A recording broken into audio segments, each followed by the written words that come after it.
मटियारी लग पलीजानी ॻोठ इलूपली जो बुनियादी सहूलियतुनि खां महरूम। तफ़सीली ख़बर मूजिबि ख़बर शामिल कंदासीं मटियारी जे ब्यूरो चीफ सागर सोलंकीअ खां।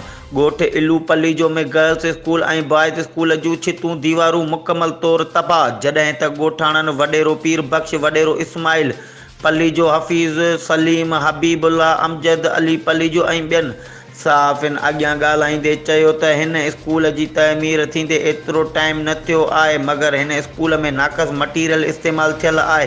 हीउ स्कूल 2006 में ठहियो आहे ऐं 2022 में उजड़ी वियो आहे। जॾहिं त स्कूल खे मुकमल थिए 16 साल गुज़रण बावजूदि उते न स्कूल जो स्टाफ मुक़ररु कयो वियो, न उन में फर्नीचर ॾिनो वियो आहे। हिननि वधीक चयो त असां कई भेरा DC मटियारी, AC मटियारी ऐं ॿियनि वसब वारनि सां राब्तो कयो, मगर अॼु ताईं केर बि ॾिसण न आयो आहे ऐं न ई असांजी दरख़्वास्त ते को अमल कयो वियो आहे।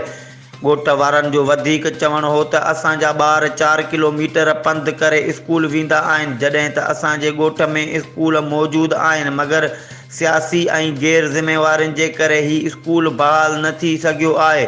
असां DC मटियारी, वज़ीर आला सिंध सरदार अली शाह ऐं आला इख़्तियारनि खां मुतालबो था करियूं त ख़ुदारा असांजे स्कूल में स्टाफ मुक़ररु कयो वञे ऐं स्कूल जी मरम्मत पिणु कराई वञे त जीअं असांजूं नियाणियूं तइलीम हासिलु करे सघनि। ही हुयूं हिन वक़्त ताईं जूं अपडेट्स।